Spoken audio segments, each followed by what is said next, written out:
మన chief justice Surya Kant ఎక్కడికి వెళ్ళినా బొద్దింకలు వదిలిపెట్టడం లేదు.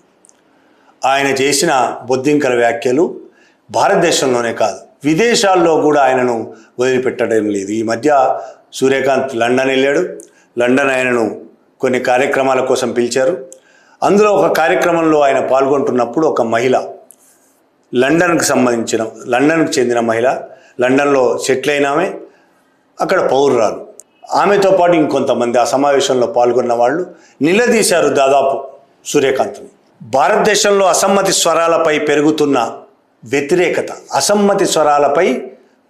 వ్యతిరేకత, విమర్శకులపై చర్యలు, అంటే విమర్శించే వాళ్ళ మీద ప్రభుత్వాలు చర్యలు తీసుకోవడం, సిజేఐ చేసిన కాక్రోచెస్ వ్యాఖ్యలు, ఈ నేపథ్యంలో భారతదేశంలో ఉన్న ప్రజాస్వామ్య పరిస్థితిని మీరు ఎలా సమర్థిస్తారు అనే ప్రశ్న ఆమె వేసింది. నిలబడి ప్రశ్నలు అడగమని ఆ సమావేశం ఏర్పాటు చేసే వాళ్ళు అడిగారు. అది ఏఐకి సంబంధించిన అంతర్జాతీయ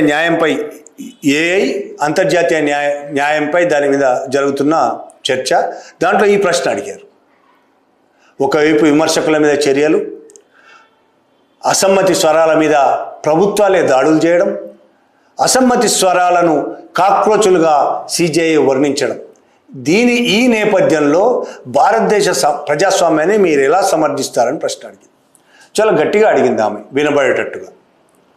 ఆ ప్రశ్నకు సిజేఐ సమాధానం చెప్పలేదు. కనీసం సమాధానం చెప్పే ప్రయత్నం చేయలేదు. నిజం చెప్పాలంటే మొహంలో గందరగోళం కనిపించింది. నిర్వాహకులు మాత్రం వెంటనే ఇట్లాంటి ప్రశ్నలు అడగొద్దు, మీరు ఇలాంటి ప్రశ్నలు అడగడానికి కాదు, ఇది ఏఐ గురించి ప్రశ్నలు అడగాలనగాని ఇంకొంతమంది లేచి మా ప్రశ్నించే హక్కును మీరు కాలరాయొద్దు, మమ్మలను ప్రశ్నించకుండా అవమానించొద్దు అని ఇంకొంతమంది బిగ్గరగా ఇచ్చారు. సిజేఐ లండన్కు పోయి కూడా మన దేశాన్ని అవమానిస్తున్నాడు. ఆయన అవమానింపబడ్డాడని అనుకోవచ్చు, ఆయన కోపం కూడా రావచ్చు, ఆగ్రహం, కోపం అన్నీ రావచ్చు. నన్ను ఇంతగా అవమానిస్తారా అని. అవమానించింది ఆయనను కాదు, భారతదేశాన్ని.